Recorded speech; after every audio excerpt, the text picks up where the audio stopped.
Ya, selamat siang, Dokter Martin.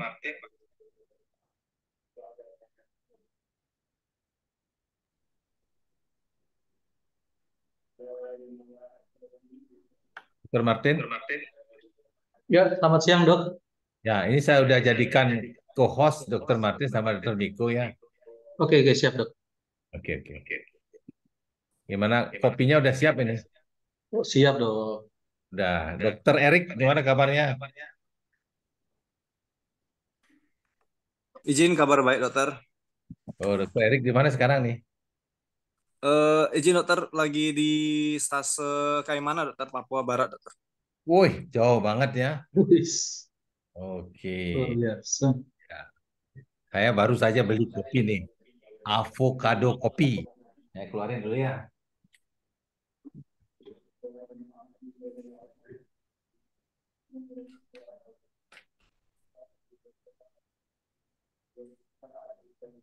Ini kopi saya nih.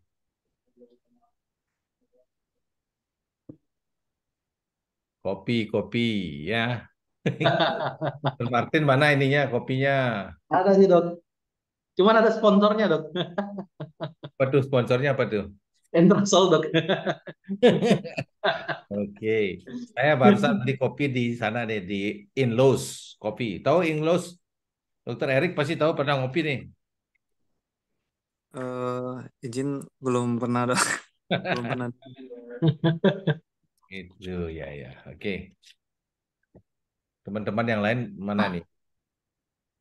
Saya mau hubungi dulu Belum teman-teman. waktunya, Dok. Masih kurang 5 menit. Ya, jadi begini, saya ingin biar teman-teman yang menjadi ini apa namanya pengelola coffee shop option discussion ya. Jadi kita harus bawa kopi. Jadi biar menjadi sesuatu trademark kita bahwa setiap kali kita presentasi atau diskusi di kopi ini kita seperti orang ngopi di warung kopi. Gitu ngobrolnya santai, tidak ada serius-serius ya. Ini saya tuangkan kopinya sekarang. Tuangkan kopi. Kalau Keren. Dokter Bima Pakasi ya. Terima kasih.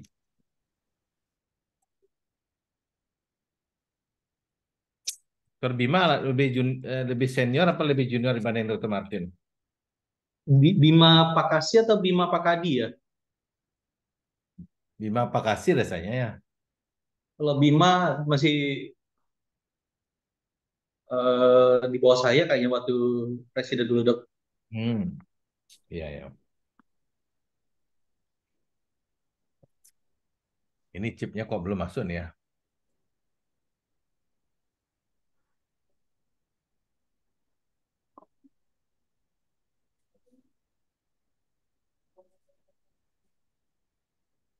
Kita nunggu 10 menit lagi ya, Dok ya. Yuk, ya.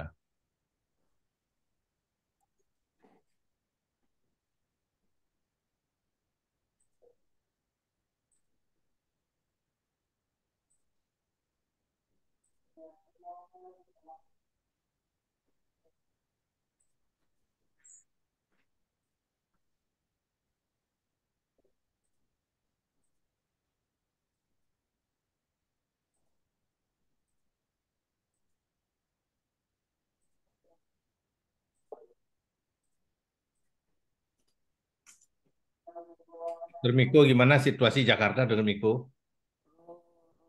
Ya bagus dok. Oh, sudah hujan katanya saya dengar ya. Kenapa dok? Sudah mulai hujan katanya ya. Oh belum dok, masih kemarau, kering dok. Oh, baru kering kok. Tadi di grup saya lihat ada yang bilang Jakarta sudah mulai hujan itu. Jakarta Barat dok, kering. Oh, iya ya.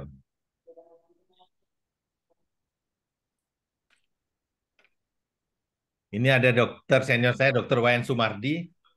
Dokter Wayan, salam sejahtera.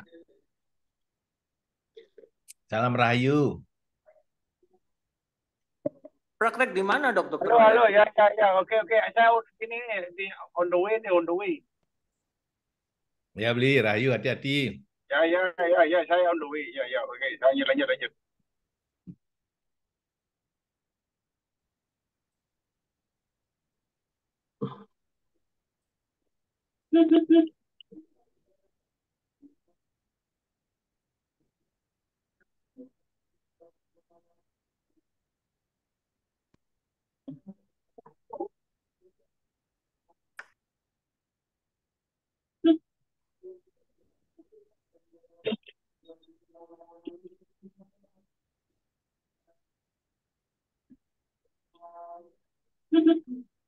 Jam 12 kita mulai dok ya.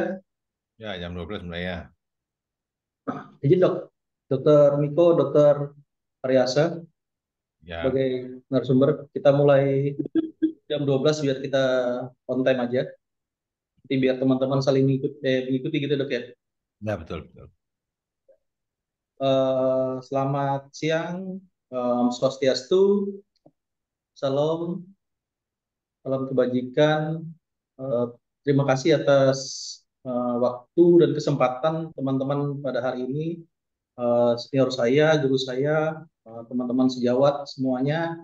Kita pada hari ini diskusi santai sebenarnya untuk tentang sistem saraf pusat. Jadi untuk berbagi dari kita untuk kita, apabila di sini ada kesempatan kita untuk berdiskusi sama yang lebih ahli, kita bisa tanyakan, atau mungkin dari teman-teman yang punya kasus sebelumnya di daerah masing-masing tempat bekerja bisa didiskusikan. Untuk narasumber kita ada dua orang. Yang pertama saya perkenalkan, beliau adalah Dr. Miko, spesialis obstetrik ginekologi yang merupakan alumni dari UNUD di tahun 98 ya dokter ya. 2007. 2007 saat ini bekerja di Jakarta di Rumah Sakit eh, Sarihman Jakarta Pusat, kemudian di Klinik Viva Medica Jakarta Pusat 2014, kemudian Bakti Mulia Rumah Sakit Duta Indah Medica Jakarta, yang terakhir ini di Bina Sehat Mandiri Jakarta Pusat dan Rumah Sakit Sumber Waras Jakarta Barat. Luar biasa sekali ya. Nanti kami berikan waktu kurang lebih sekitar 10 menit untuk mempresentasikan, membagi materi dok. Apabila ada pertanyaan bisa ditulis di komen atau bisa diangkat langsung atau dibicarakan langsung di forum diskusi. Uh, saya kira itu saja untuk perkenalan narasumber yang pertama. Dipersilakan untuk Dr. Miko. Apa perlu saya share screen dari sini dok, Dr. Miko? Dokter Miko sudah jadi co-host juga, bisa Oh, langsung. sudah jadi host. Oke. Siap dok.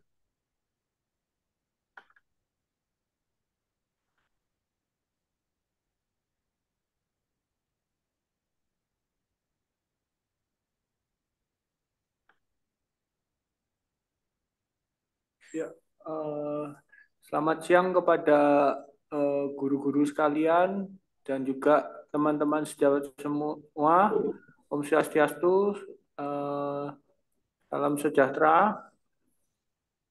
Pada siang ini saya ingin memberikan diskusi tentang embriologi sistem saraf pusat.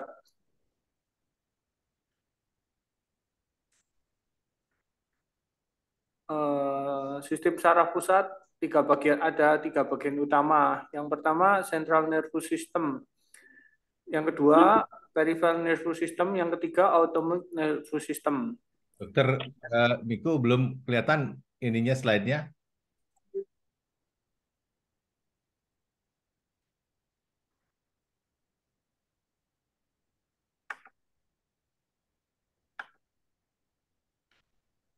Saya lihat ini ada Dokter Zeus nih dari Bandung.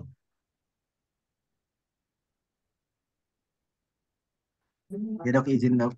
Ya, Oke dok, sudah masuk dok. baik.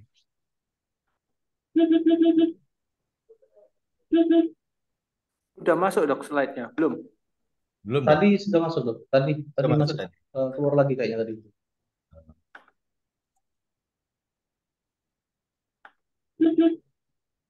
Sudah masuk ini slide-nya, Dok. Belum loh, belum.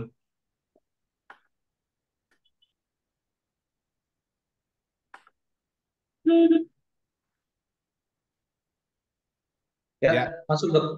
Masuk belum. ya. Oke, Belum di full. belum set view aja dok. Oke, 3 bagian utama sistem saraf pusat. Yang Belum pertama, dibesarkan kayaknya dok di slide view.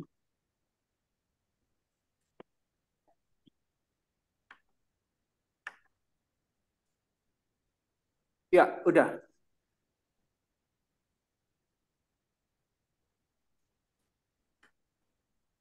Belum dok, masih nge-lag kayaknya.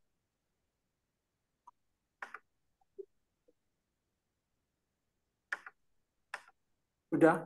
Tapi bisa kok dok, bisa sambil jalan dok. Ya, Nggak saya apa-apa. dibaca, udah aja aja. Nggak terlalu masalah.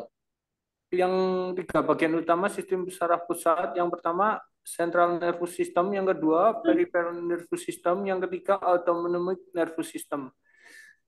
Central nervous system ini adalah otak dan spinal cord. Yang kedua peripheral nervous system, yaitu bagian sistem saraf yang terletak di luar sistem saraf pusat yang membawa informasi dari dan keluar central nervous system. Yang ketiga, autonomic nervous system, yaitu sistem saraf otonom yang mensarafi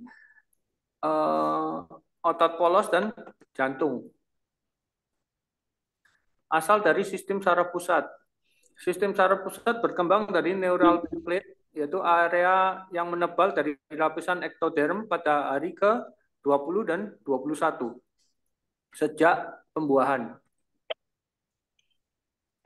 Neural tube, yang bagian neural tube ini akan menjadi sistem saraf pusat. Neural crest ini akan menjadi Izin dok, nervous system dan slide-nya macet kayaknya.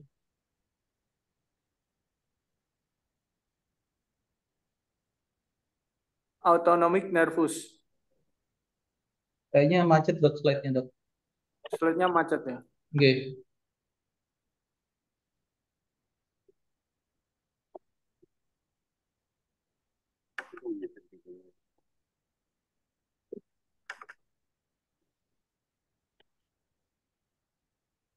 Ini udah bisa dok.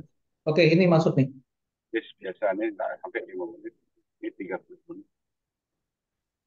3 bagian utama sistem saraf, yaitu sistem saraf pusat. Yaitu yang pertama forebrain atau otak depan yang prosencephalon.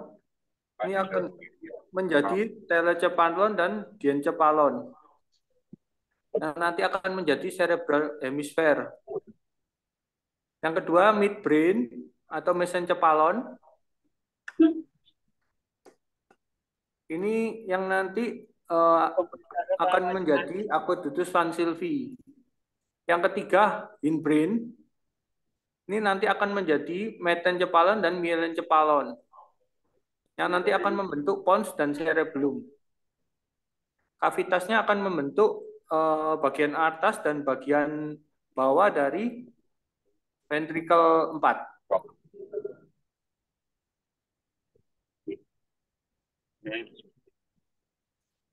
Perkembangan dari sistem saraf pada minggu keempat, otak bertumbuh secara cepat pada bagian midbrain flexure. Ini akan memisahkan otak depan dan otak tengah. Sedangkan cervical flexor ini akan memisahkan hindbrain dan spinal cord.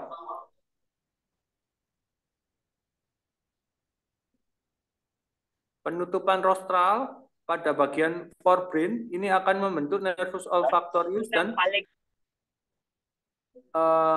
nervus opticus. Forebrain bagian anterior ini nanti akan membentuk cerebral hemisphere, epithalamus, dan hipotalamus. Sedangkan bagian posteriornya atau diencephalon membentuk thalamus, hipotalamus, dan pineal gland. Mesencephalon atau otak tengah ini merupakan bagian otak yang paling primitif. lamina basalisnya membentuk dua kelompok, yaitu efferent somatik dan efferent visceral. Efferent somatik nanti akan menjadi nervus oculomotorius, nervus 3, dan nervus trochlearis, nervus 4. Sedangkan bagian visceral membentuk sphincter pupil. Lapisan marginal lamina basalis membentuk crus cerebri yang berfungsi sebagai serabut saraf yang menghubungkan antara korteks cerebri ke pons medulla spinalis. Otak tengah atau hindbrain, otak belakang atau hindbrain akan menjadi metencephalon dan myelencephalon. Metencephalon akan menjadi pons dan cerebellum, sedangkan myelencephalon akan membentuk medulla oblongata. Seperti pada gambar ini. Akan terjadi pons dan cerebellum, sedangkan myelencephalon akan membentuk medulla oblongata. Perkembangan dari spinal cord, neural tube bagian kaudal akan membentuk spinal cord. Nih. Ujung kaudalnya menutup pada hari ke-27. Kanalis centralis tampak pada minggu ke-9 dan ke-10. Penyebab neural tube defect, faktor lingkungan dipercaya merupakan faktor yang menyebabkan neural tube defect. Studi epidemiologi menunjukkan pemberian asam folat sebelum konsepsi dan dilanjutkan sampai usia kehamilan sekitar 20 minggu dipercaya dapat mengurangi neural tube defect. Pada beberapa wanita yang mengkonsumsi obat antikonvulsi seperti asam valproat dan wanita dengan neural tube defect sebelumnya dapat diberikan dosis yang lebih besar, 2 mg, terutama saat terjadi penggabungan neural fault pada minggu keempat. Hipertermia dan pemberian vitamin A dosis tinggi dapat menyebabkan gangguan sistem saraf pada binatang percobaan. Ini neural fault bagian depan. Ini kalau terjadi gangguan akan terjadi anencefali,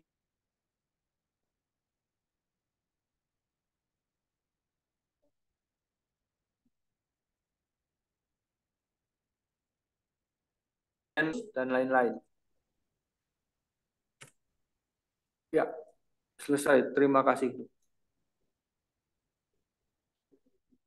Baik, terima kasih Dr. Miko. Presentasi yang luar biasa ini materinya.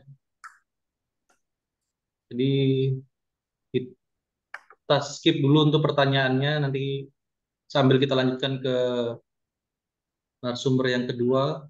Ya, kita ketahui bersama pembicara yang kedua adalah Dr. Inyoman Haryasa Sanjaya, Dr. Inyoman Haryasa Sanjaya, spesialis obstetri, konsultan feto maternal Mars. Beliau saat ini aktif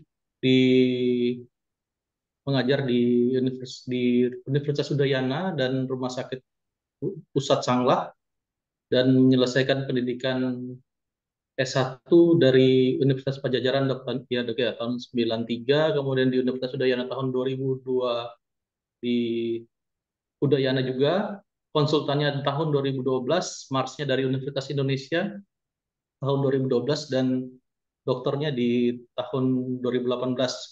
Jadi sambil diskusi dokter, kita persilahkan Dr. Haryasa untuk menyampaikan materi, dok, sambil teman-teman apabila ada pertanyaan boleh langsung di kolom chat atau disimpan dulu, nanti kita diskusinya sambil ngopi bersama. Jadi lebih santai kita. Terima kasih Dr. Haryasa Sanjaya, kami persilahkan dok. Baik, terima kasih Dr. Miko, Dr. Martin dan Dr. Miko. Saya sebelum memulai presentasi saya ingin memberikan sedikit pendahuluan dan latar belakang mengapa grup diskusi yang kita sebut awalnya dan Obgyn Discussion kita kembangkan menjadi Coffee Shop Obgyn Discussion, ya. Pertama, saya sesungguhnya mendapat tugas dari guru saya, yaitu Profesor John Michael Svikos dari Australia, yang sampai saat ini beliau masih jadi visiting profesor di program studi, jadi di Prodi Obgyn, FK Unut dan RSUP Prof Ngurah sekarang. Beliau menugaskan saya untuk bisa membangun satu budaya ilmiah, jadi scientific culture ya. Hal itu diawali oleh keprihatinan beliau yang sering kali datang ke Rumah Sakit Prof Ngurah, yaitu di tengah-tengah peserta didik program pendidikan Obgyn kita dan juga mahasiswa kedokteran Universitas Udayana. Dalam setiap forum kegiatan diskusi, selalu saja beliau menyimpulkan bahwa budaya ilmiah kita masih belum tumbuh. Jadi masih banyak mahasiswa, residen itu banyak diam, gitu, tidak berani untuk berdiskusi. Nah, yang kedua saya juga menyadari setelah saya jadi dokter Obgyn, apalagi jadi dokter senior, subspesialis, waktu untuk belajar kita tuh sedikit, gitu ya. Kita membaca itu terbatas waktu kita. Dan yang ketiga yang saya sadari bahwa kalau membaca kita kurang waktunya, kita bisa belajar dengan cara mendengar, gitu, dan belajar dengan cara berdiskusi. Nah, ruang diskusi ini sesungguhnya kita harus ciptakan, kita harus bangun. Dan saya tidak ingin dalam forum-forum saintifik itu tercipta hierarki ya, hierarki tinggi rendah. Jadi selama ini kalau kita ikut acara-acara ilmiah itu selalu merasa kita ini peserta itu, penonton itu merasa lebih rendah dibandingkan presentan yang mempresentasikan materinya. Nah, ini sesungguhnya bukan sebuah budaya ilmiah yang baik. Jadi tidak ada tinggi rendah, yang ada adalah melty. Melty itu sederajat ya, satu level. Maka kita akan saling memberi satu dengan yang lain. Ya, nah, para pembicara yang menyampaikan materi sesungguhnya adalah bertugas sebagai pengantar diskusi, jadi men-trigger diskusinya, dan semua orang bisa mengalirkan pengetahuannya dan pemahamannya secara bebas, freedom. Nah, makanya Obgyn Discussion Forum ini bersifat freedom, bebas ya, dan tidak ada iwah pakewah itu. Nah, ini budaya iwah pakewah ini yang harus kita hilangkan, karena budaya iwah pakewah ini yang kemudian menciptakan terjadinya stagnasi dalam membangun budaya ilmiah kita, gitu ya. Saya selanjutnya setelah acara ini kita akan tentukan siapa yang akan menjadi pembuka diskusi di sesi berikutnya, gitu. Kita sepakati apakah sebulan sekali ini kita akan acarakan, Dr. Martin. Ya dok. Ya, Rasanya ini satu trigger sih kalau saya pengalaman pribadi sih baru 3 tahun lulus dari UNUT, kemudian kembali ke daerah ya, waktu untuk megang catatan aja atau megang buku, apalagi itu sangat jarang sekali dok. Jadi kami pakai diskusi forum alumni, kemudian yang waktu ujian nasional di situ yang kita pakai untuk diskusi bersama. Saya rasa di sini kalau misalnya kan semakin banyak orang, apalagi ada senior-senior yang tentunya pengalamannya lebih banyak, kalau seperti ini diskusinya mungkin akan lebih banyak sih masukan buat kita. Apalagi yang tugas di daerah dengan waktu untuk ilmiah keluar kan tentunya harus izin sana sini, kemudian kota yang terbatas. Seperti itu dok. Ya betul. Kalau sebulan sekali oke dok. Ya, saya kira cukup sebulan sekali sambil kita seperti membentuk kelompok belajar lah ya. Jadi pengalaman saya waktu saya di SMP, SMA, kemudian kuliah itu punya kelompok belajar. Jadi sama-sama kita membangun sebuah diskusi untuk sama-sama belajar ya. Dan saya juga ini karena bersifat freedom ya dengan topik Objin, jadi kita menginvite siapa saja yang ingin bergabung, tidak dibatasi oleh alumni ya. Saya lihat di sini ada Dr. Zius, Presiden Objin di Bandung ya, Dr. Zius ya. Nggih, Dok. Ya. Kebetulan Dr. Zius ini satu komunitas dengan saya penggemar kopi gitu ya. Jadi Indonesian Medical Coffee punya satu wadah gitu. Dan kenapa kita bawa coffee shop Objin Discussion ini? Jadi suasananya yang kita bangun seperti kayak kita berada di warung kopi lah ya.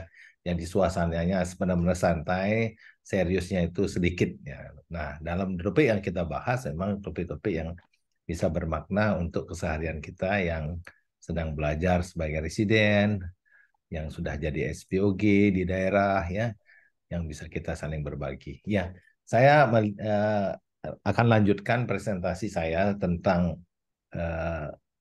fetal central nervous system. Tadi Dr. Miko sudah memberikan pengantar diskusi berupa embriologi ya. Saya lebih ingin menyampaikan beberapa hal-hal yang praktis saja ya, karena untuk diagnostik kelainan susunan saraf pusat central nervous system ini memang tidak mudah kita temukan, apalagi dengan modalitas ultrasonografi kita yang tidak terlalu advance ya, yang tidak terlalu sophisticated ya. Nah ini sebenarnya materi yang saya miliki sebenarnya sudah sempat saya persiapkan pada acara PIT Veto Maternal ke-22 kemarin. Jadi kemudian pada acara SIDIK kemarin juga saya presentasikan ini.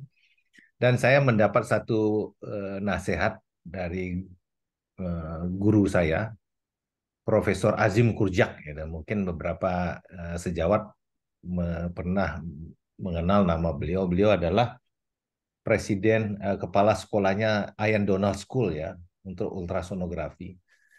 Tahun 2006 beliau sempat berkunjung ke Bali. Saya sempat tanya sama beliau, Prof, apa rahasianya untuk bisa menjadi seorang expert di bidang ultrasound gitu. Beliau menasihati saya untuk membentuk sebuah grup. Buatlah grup discussion, kemudian grup ini bisa saling berdiskusi, kemudian bisa membuat satu forum-forum ilmiah, bisa membuat satu riset bersama, membuat publikasi, dan setiap orang fokus pada satu topik tertentu, dan terus kelamaan dia akan menjadi menguasai topik tersebut. Ya, nanti kita akan disebut sebagai expert. Sebenarnya expert itu bukan berarti orang yang sempurna, tidak, tapi orang yang memfokuskan diri pada satu topik dan ditekuni gitu ya, dan kemudian komunitasnya mengapresiasi dengan ketekunan yang telah dia jalani. Nah, saya karena tanpa disadari saya banyak menemukan kasus-kasus seperti hidrosefalus dan sebagainya, dan fetal central nervous system ini tidak disukai oleh banyak dokter obgyn termasuk fetomaternal ya, karena paling rumit katanya. Paling rumit ya, karena begitu banyak strukturnya, dan fetal central nervous system ini prognosisnya seringkali kurang baik ya. Nah tadi Dokter Miko sudah menyebutkan, saya hanya ingin memberikan satu gambaran di 7 minggu 5 hari kita bisa menemukan satu gambaran pada ultrasonografi kita yang sederhana yang tidak menggunakan mesin yang hebat ya. Kita bisa melihat beberapa gambarannya seperti kita balik lagi. Rhombencephalik vesicle ya, gambaran hitam ini. Gambaran hitam ini kita bisa temukan pada umur kehamilan 7 minggu ya. Ya ini lebih jelas lagi kita temukan adanya third ventricle ya, ventricle ketiga ya, dan juga rhombencephaly. Nah seringkali orang bertanya, dokter kok kepala bayi saya kok kelihatan ada kista gitu.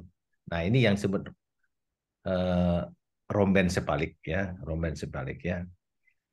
Dan ini bisa kita dapatkan gambaran ini pada usia kehamilan 7 sampai 8 minggu ya.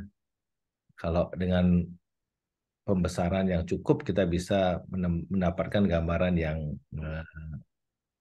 khas ini ya.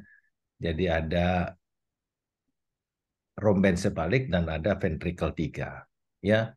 Dan kita bisa lihat adanya lateral ventricle ini. Lateral ventricle, rombensepalik dan ventricle 3. Ini sudah cukup baik untuk kita gunakan sebagai satu prediktor kelainan bawaan pada fetal central nervous system ya. Nah, ini kalau punya gambar alat mesin USG yang lebih advance ya dengan 3D imaging ya, 3 dimensional ultrasound, kita bisa dapatkan di 8 minggu. Ya, third ventricle, rombensepali, kemudian kita bisa lihat adanya lateral ventricle ya. Nah, ini sangat penting. Nah, dari ini indikator sebagai prediksi kelainan bawaan bisa kita temukan di awal sekali.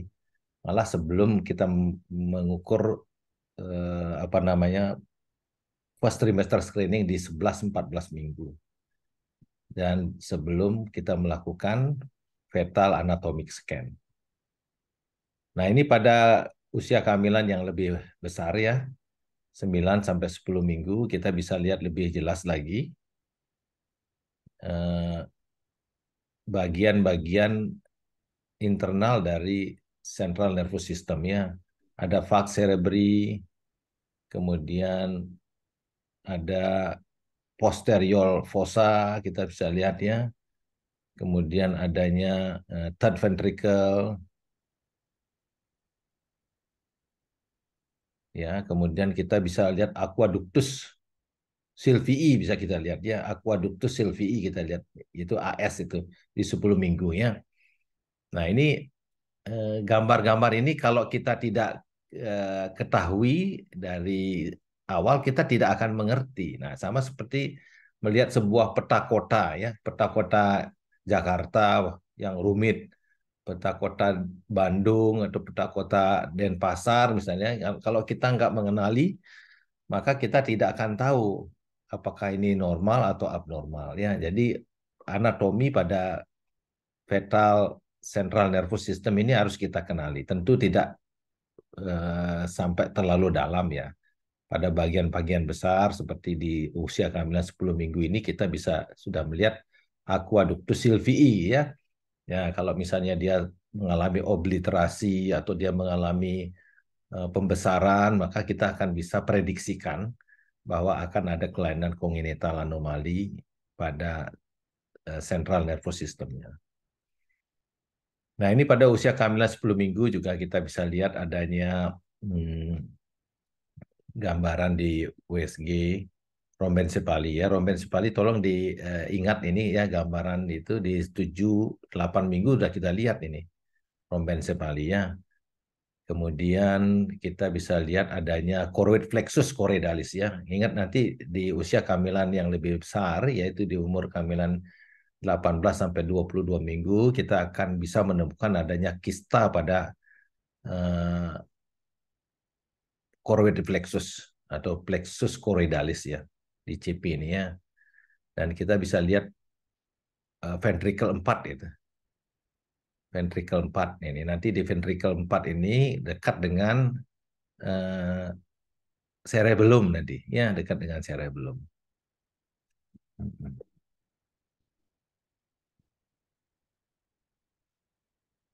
Ya. Nah, ini kita lihat adanya gambaran di 9 minggu ini kita lihat adanya scald ya, kalvaria yang sudah terbentuk adanya sutura-sutura ya, visura disebutnya visura ya. Nah, ini kita lihat adanya bagian area occipital, di bagian occipital, bagian parietal ya. Kemudian di daerah frontal, bagian frontal ya. Nah, ini bisa kita lihat pada usia kehamilan 10 minggu.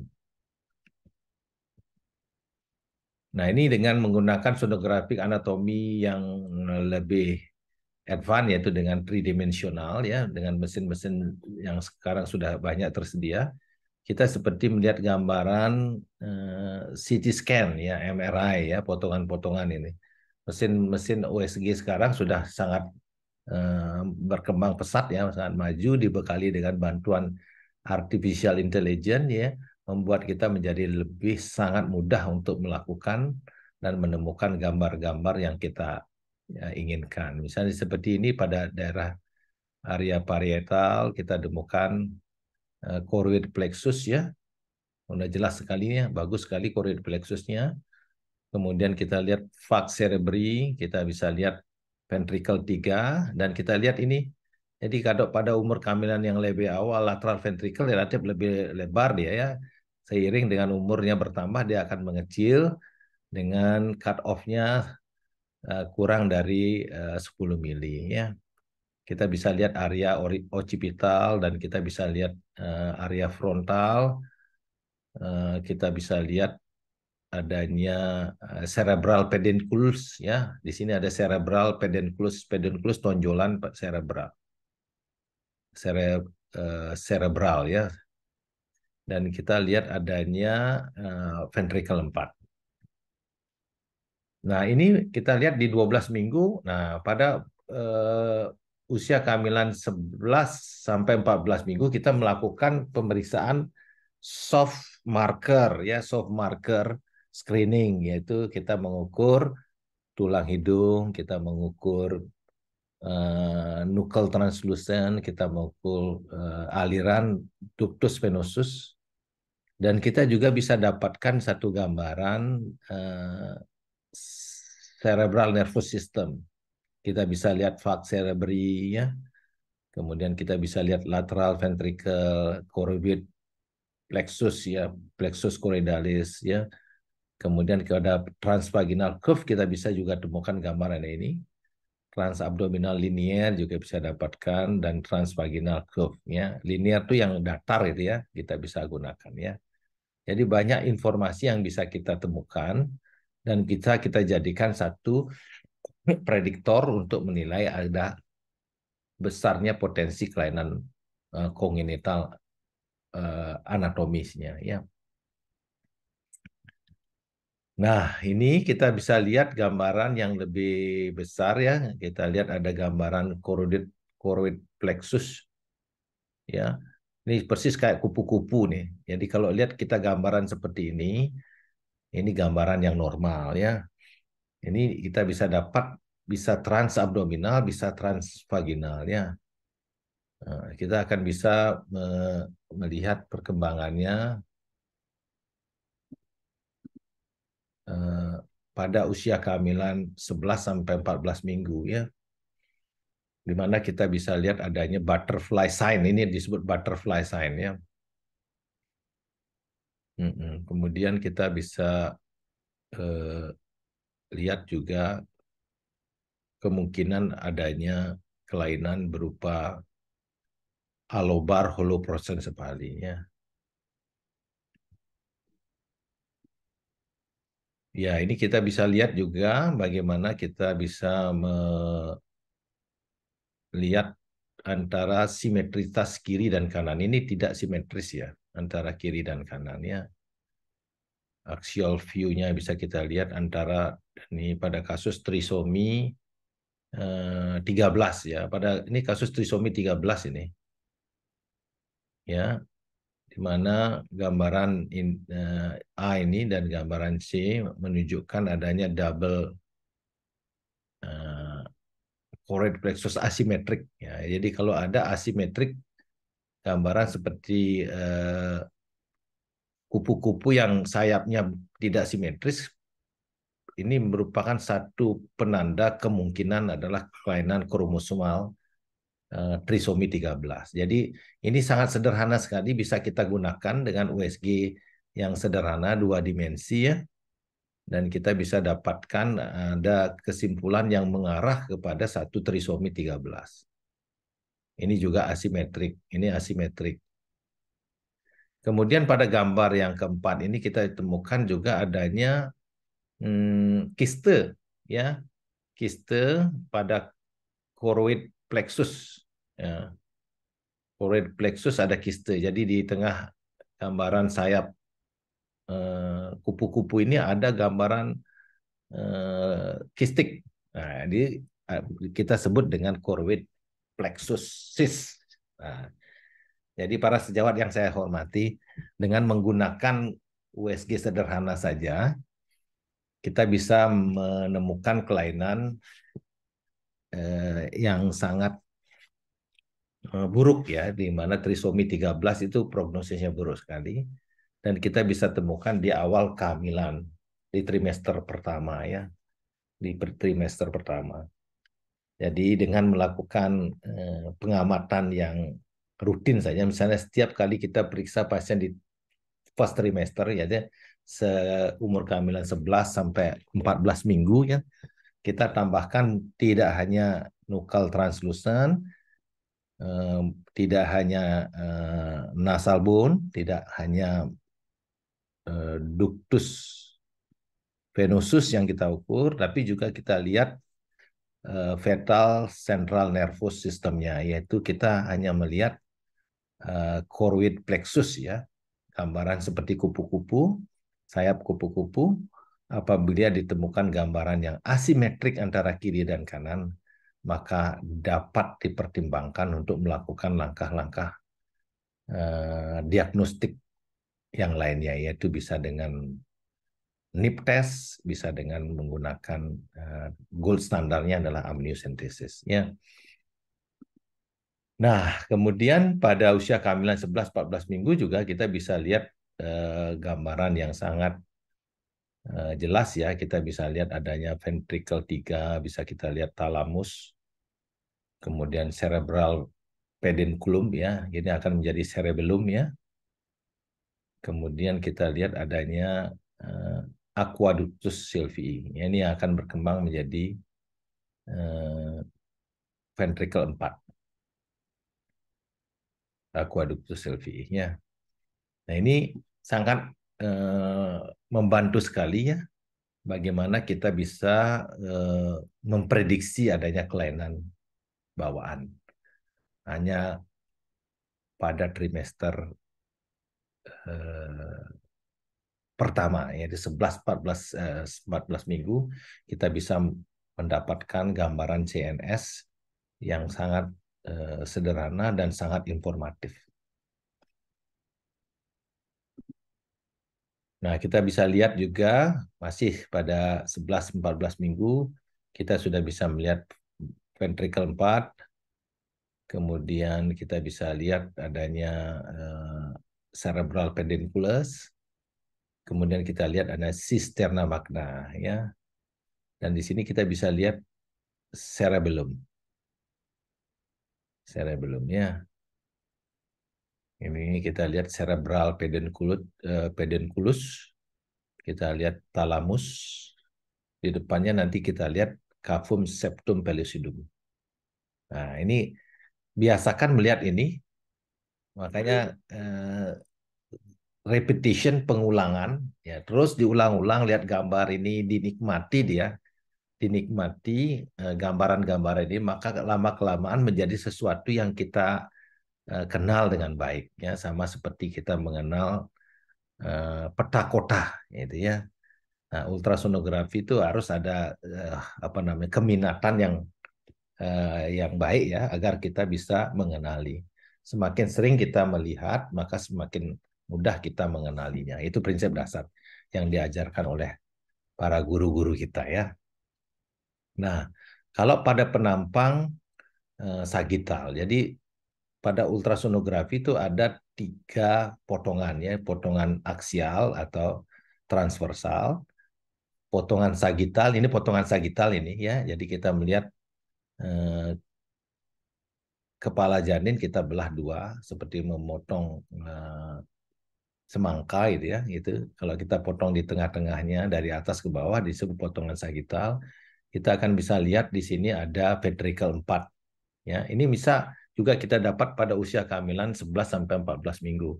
Pada saat ini kita mengukur nuchal translucent, kita bisa melihat tulang occipital, Kemudian kita bisa lihat di depannya ada cisterna magna ya. Kemudian di bagian tengah ini kita lihat choroid plexus yang putih. Jadi kalau dia pada putih berarti dia masa sulit. Kalau gelap itu adalah cairan.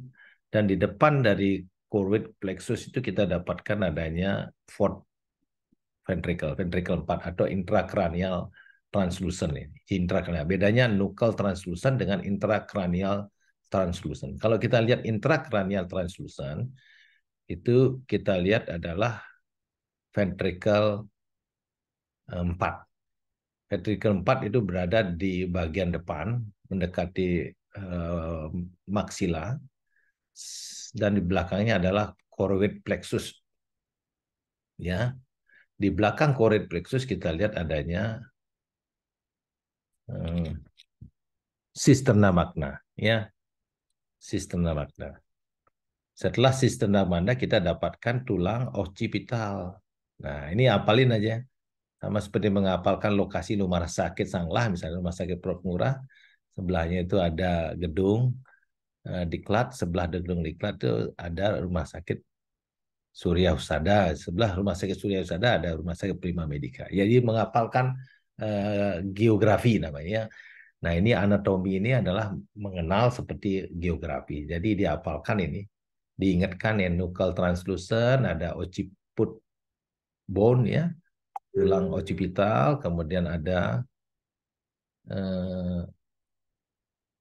cisterna magna, kemudian ada choroid plexus, di depannya ada ini ventricle 4. Ya. Jadi di atas ada thalamus, kemudian di sini ada bagian dari brainstem ya, batang otak ini, batang otak, kemudian di sini midbrain, baru setelah itu thalamus. Jadi gambarannya yang abu-abu ini adalah bagian internal dari otak kita, brain ya. Thalamus, midbrain, kemudian brainstem, batang otak. Nah, ini merupakan area posterior ya. Dan pada gambaran USG kita akan lihat jelas adanya nasal bone ya. Nasal bone. Kemudian ada kita lihat maksila dan mandibula. Nah, kita bisa lihat ini brainstem, midbrain, ini thalamus. Jadi kita lihat ini adalah intrakranial translucent yang bisa disebut dengan fourth ventricle, kemudian choroid plexus, cisterna magna, occipital bone, dan ini nuchal translucent. Ya. Nah, oke. Saya lebih senang untuk melihat ultrasonografi. Nah, ini pada penampang koronal. Nah, jadi ada 3 penampang, transversal, sagittal, dan koronal. Kita akan bisa lihat choroid plexus ini sama di gambaran butterfly. Ya, ada gambaran butterfly. Kita lihat choroid plexus dan kita lihat adanya cerebrospinal fluid ya. Cerebrospinal fluid ini cairannya sudah kelihatan ya. Ini kita dapatkan juga di 11-14 minggu. Jadi kalau kita lihat menggunakan ultrasonografi yang lebih advance, itu seperti dilakukan pemotongan di beberapa tempat ya. Kita bisa lihat thalamus, kita bisa lihat choroid plexus, kita bisa lihat cerebrospinal fluid ya. Dan ini sangat penting untuk kita gunakan dalam memprediksi kemungkinan kelainan bawaan di saat kita nanti akan melakukan detail anatomic scan, yaitu 18 sampai 22 minggu ya. Nah, tadi juga Dokter Miko sudah menyebutkan beberapa kelainan yang bisa kita temukan di trimester pertama ini seperti akrania, exencephaly, anencephaly. Jadi akrania eksensefali dan anensefali. Nah, ini gambaran ultrasonografi anensefali. Jadi banyak kasus-kasus yang terdiagnosis anensefalinya sudah terlalu tua usaha kehamilannya ya. Padahal kita bisa temukan di trimester pertama. Ini gambarannya di 12 minggu. Jelas sekali kita bisa lihat frog sign ya. Di mana tidak ditemukan adanya jaringan otak yang normal ya. Dan bisa juga kita temukan adanya overlying calvarium ya. Atau bisa disebut dengan jaringan otak yang tidak berbentuk normal, yang disebut amorphous brain tissue ya. Nah, ini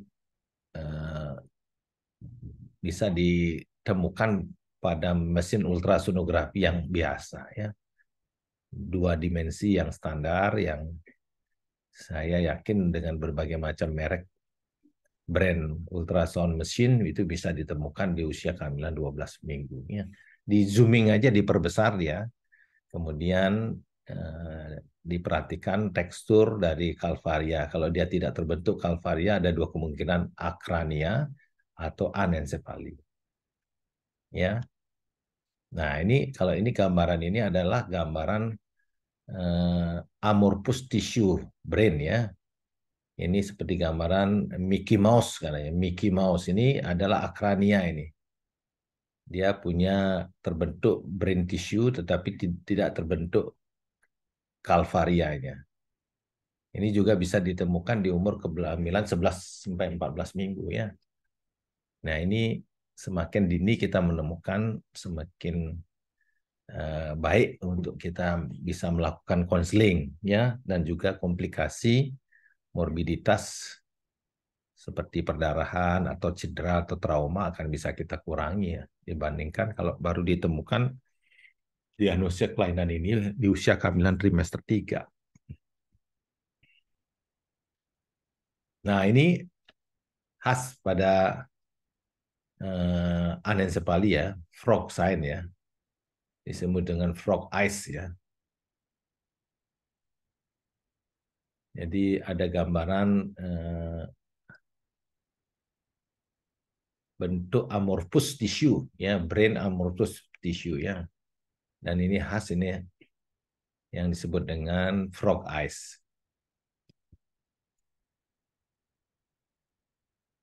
Nah, ini akrania, ini kasus akrania.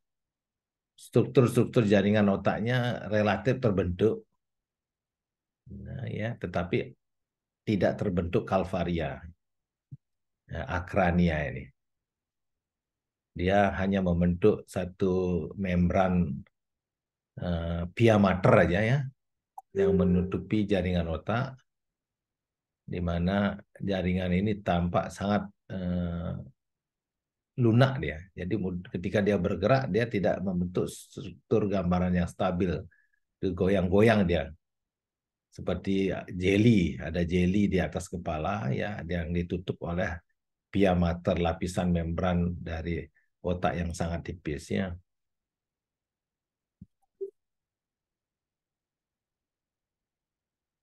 Nah, beberapa kelainan yang berhubungan dengan anensefali ya, biasanya berkaitan dengan neural tube malformation seperti craniorachisisis ya, spina bifida, inencephaly ya. Hal-hal ini yang harus kita amati. Nah, seperti ini misalnya ini gambaran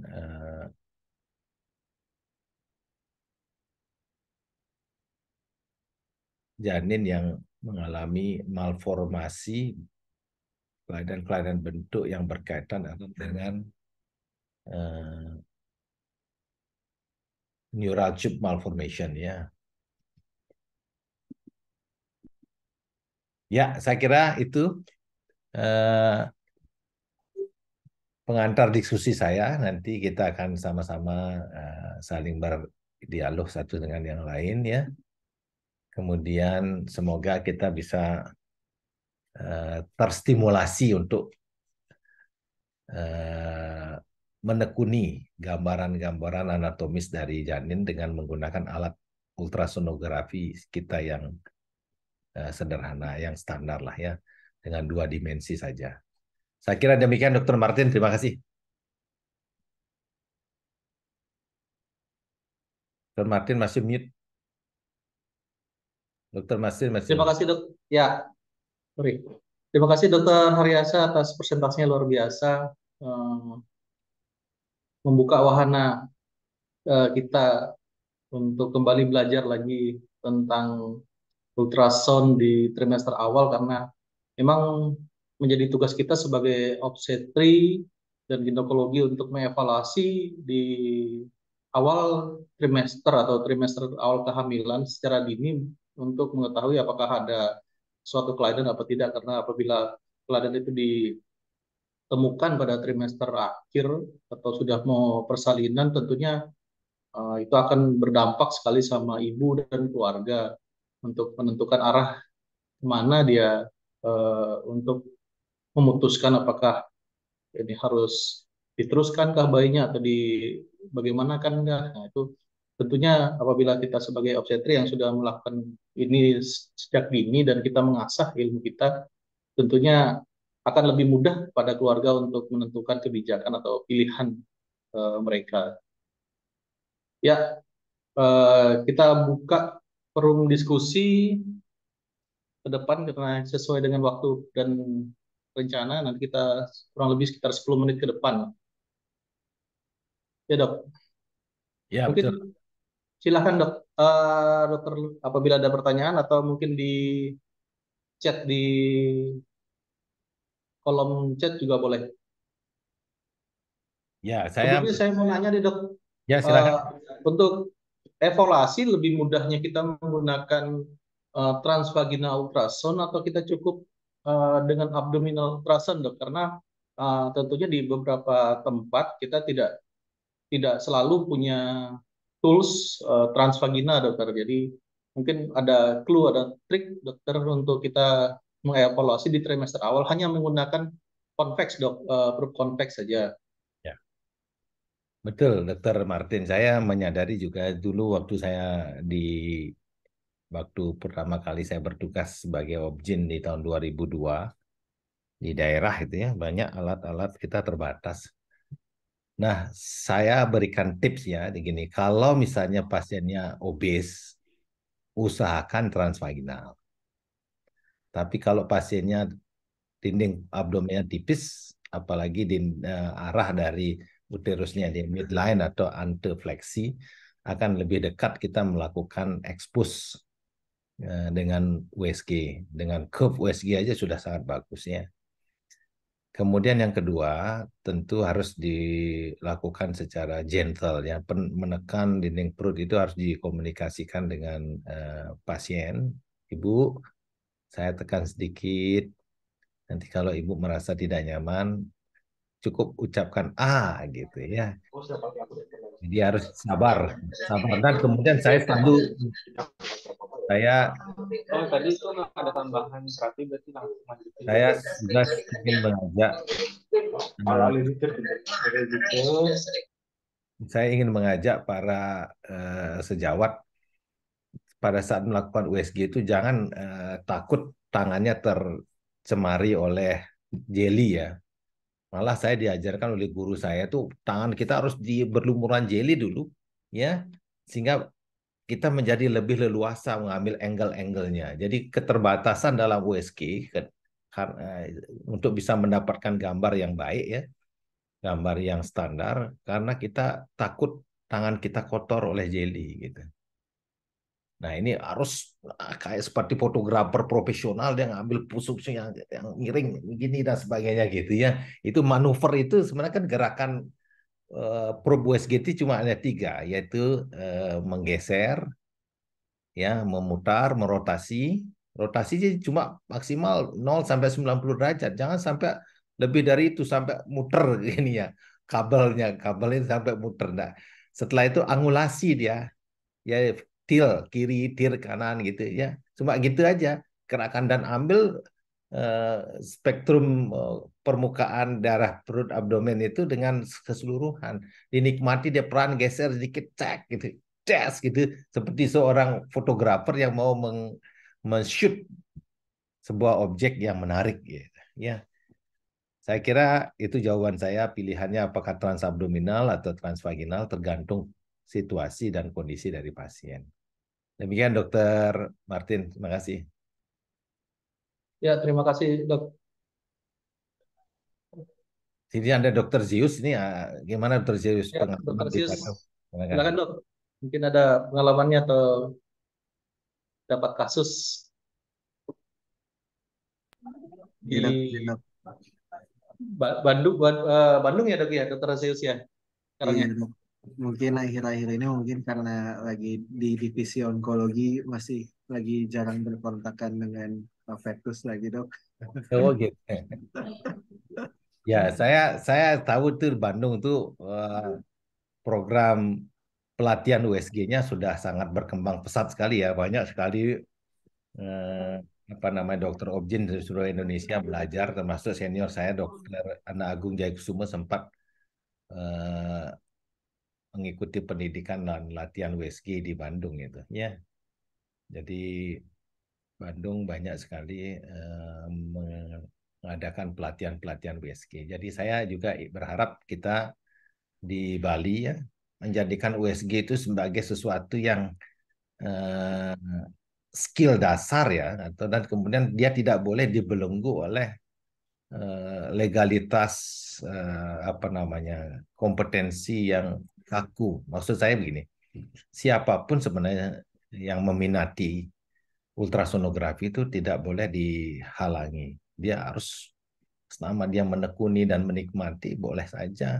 dan harus diapresiasi. Jadi tidak boleh dijadikan ruang yang sangat sakral ya gitu ya. Jangan hanya orang feto maternal konsultan saja atau subspesialis saja yang boleh masuk ke wilayah itu. Jadi semua orang yang punya interest harus diapresiasi dan diberikan ruang. Nah, oleh karena itu saya berharap di ruang diskusi Coffee Shop Obstetric Session ini kita bisa sama-sama belajar. Tidak ada yang boleh merasa lebih pintar atau lebih hebat dan juga jangan ada yang merasa lebih rendah. Karena hubungan kemanusiaan yang sesungguhnya adalah hubungan yang sifatnya egalitarian, adalah hubungan yang sederajat. Berdiri sama tinggi, duduk sama rendah. Saya kira demikian. Terima kasih Dokter Zeus dan Dokter Martin. Iya, dok. Baik dok. Eh, Mungkin ada pertanyaan lagi dari teman sejawat yang lain.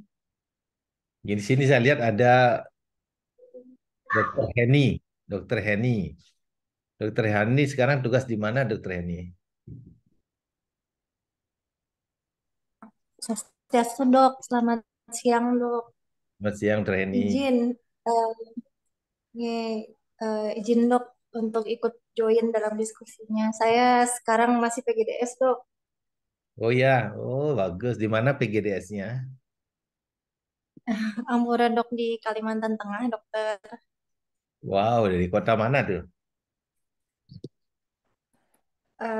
Di Kabupaten Lamandau dokter. Kabupaten Lamando. Oke. Bagaimana Dokter Heni dalam mendiagnosis kehamilan di trimester pertama khususnya dengan CNS, pernah ketemu kasus yang anomali fetal central nervous system enggak? Enggak dok, izin dok pernah. Cuman bukan di trimester pertama, Ampura dok. Waktu itu nemunya udah trimester ketiga dok. Lupa sekitar 33-34 minggu pasien dengan anensefali dokter. Oh ya, itu terlambat ditemukan karena memang dirujuknya terlambat ya Dokter Heni. Ya, ini jadi salah satu kendalanya sebenarnya bukan dirujuknya terlambat, dok. Kebetulan di tempat PGDS ini nggak sampai kampung sih sebetulnya. Cuman masih kesadaran masyarakatnya itu masih agak kurang. Sebagian memang sudah banyak yang pergi ANC, dok.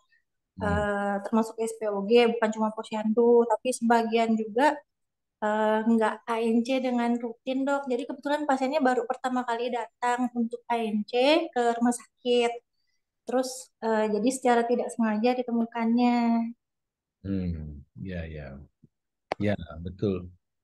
Reni, saya mendapatkan banyak juga kasus itu saya di daerah ya. Sering datangnya terlambat ya, kasus-kasus yang obstetrik emergency seperti plasenta adren, plasenta akreta spektrum juga kita temukan ya, yang perlu kita waspadai ya.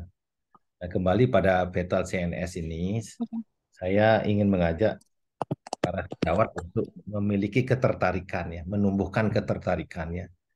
Jadi sama seperti hobi fotografi ya. Jadi ultrasonografi itu adalah hobi, jadikan dia hobi, bukan hanya sekedar ilmu ya. Kalau hobi nanti kita senang sekali, kita akan punya apa namanya ketertarikan yang kuat ya melihat gambaran-gambaran di trimester pertama ya seperti tadi rombensepali ya, kemudian kita bisa lihat adanya choroidal plexus ya, kemudian kita lihat ada asimetrik saja antara choroid plexus kiri dan kanan, kita sudah bisa menduga kemungkinan adanya kromosomal anomalis ya. Nah, itu bisa kita rujuk atau konsultasikan dan akan sangat berterima kasih sekali dokter-dokter konsultannya atau vetomaternalnya bisa ditemukan di fase-fase awal gitu. Terima kasih Dokter Eni sudah berbagi. Ini kita lihat ada Dokter Agung Pramarta dari Semarang nih. Dokter Agung, gimana kabarnya? Terima kasih dokter. Terima kasih Dokter Eni. Iya dok, saya lagi nyetir dok. Aduh, Maaf. yuk hati-hati di jalan ya ya. Ya dok, ikut dengar aja dok, nyimak. Makasih dok. Ya nanti Dokter Agung mungkin Dokter Miku ditawarkan untuk bisa menjadi apa namanya pemancing diskusi di bulan depan barangkali. Silakan Dokter Miku diatur-atur. Nanti dipikir dulu dok. Lagi. Iya dok. Nggak boleh takut Dokter Agung. Apalagi Dokter Agung kan sekarang menekuni di bidang fair ya. Enggak dok, belum punya divisi. Nanti apa namanya masih nunggu SK direktur. Oh iya iya. Ya Makasih. makasih dok. Ya dok, mari dok. Di sini juga saya lihat ada Dokter Deku ini, Dokter Deku. Selamat siang Dokter Deku. Dokter Deku ini seniornya Dokter Martin ya. Sempat ketemu sama Dokter Martin nggak Dokter Deku? Dokter Deku. Mana dia? Sebentar. Dokter Suke Antara. Nah, beliau seangkatan Dokter Bayu Mahendra. Ya. Nah, banyak tidak mengenal ini para seniornya. Oleh karena ajang seperti ini kita bisa saling mengenal, kemudian saling berinteraksi ya.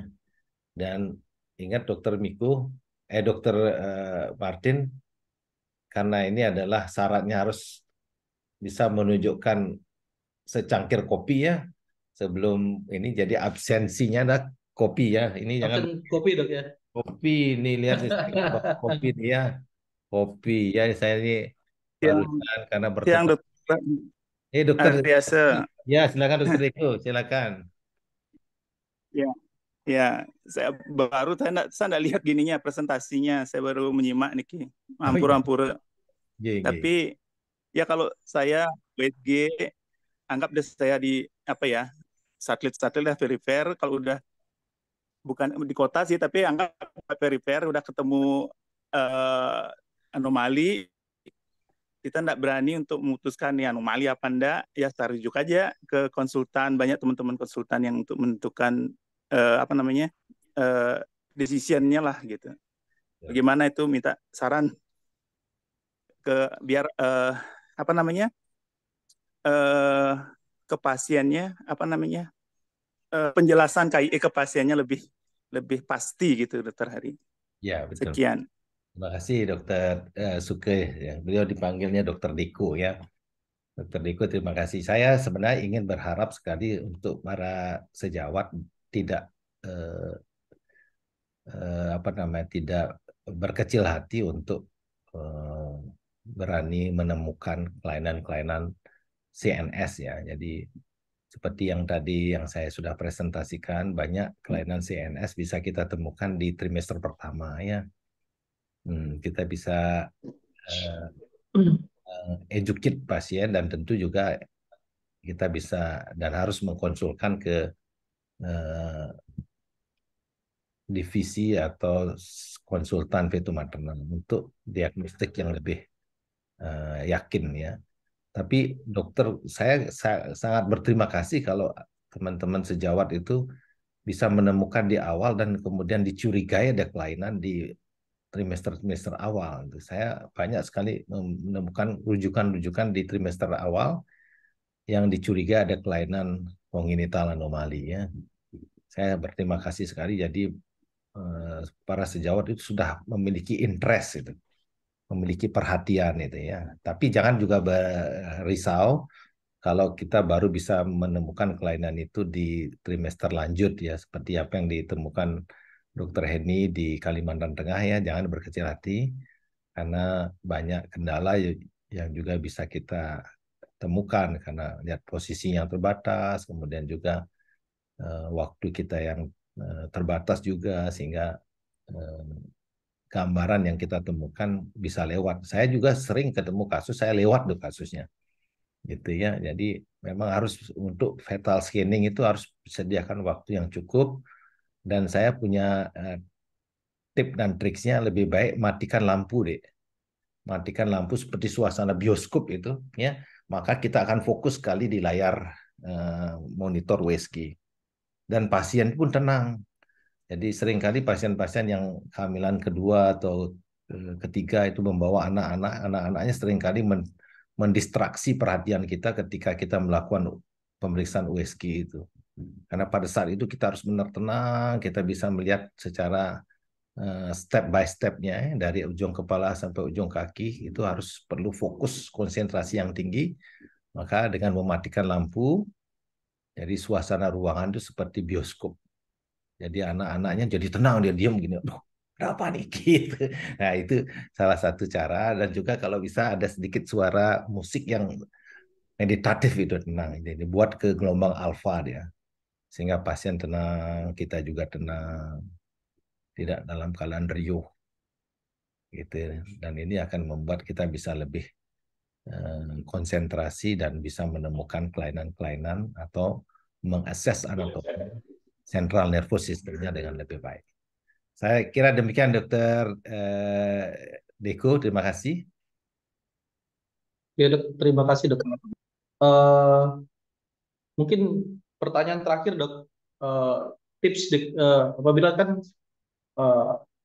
masalahnya yang sering terjadi ini adalah kita mencurigai dok, ada kasus di kelainan di trimester awal, karena kadang pun kita karena ragu dan pasien tidak mau dirujuk, biasanya kita biarkan saja, ujungnya juga nanti dia jadi keguguran seperti itu dok. Nah, ada kasus juga di 13 minggu misalnya kita dapatkan dengan ventrikulomegali, kita curiga ke arah ventrikulomegali misalnya, tapi dia ukurannya mepet misalnya di 15, kapan kita 15 mm, mungkin kita dapat evaluasi berapa waktu lagi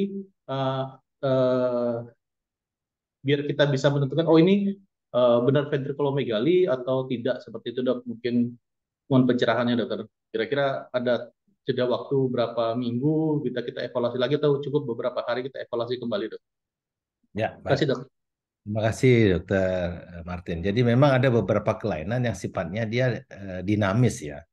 Contoh misalnya pada evaluasi saluran cerna, misalnya kita belum lihat adanya gaster, gitu ya. Atau bisa juga kita lihat belum tidak adanya bladder misalnya. Itu tunggu saja dulu, mungkin dalam waktu 1 minggu. Dan jangan terlalu terburu-buru untuk mengatakan anomali, ya. Lebih baik kita sebutkan, Ibu, saat ini belum saya lihat ada kelainan, gitu ya. Itu cara yang penting, tujuan kita menenangkan. Tapi kita bisa lakukan lagi, Bu, pemeriksaan di kunjungan berikutnya. Karena gambaran saat ini posisinya belum begitu ideal untuk bisa melihat keseluruhan anatomisnya ya. Karena seringkali konseling kita adalah konseling yang sifatnya bad news. Nah, ini seringkali akan lebih susah dihilangkan dibandingkan good news, ya, karena itu sudah menjadi satu hal yang manusiawi. Berita buruk itu lebih kuat menempel dibandingkan berita baik, ya.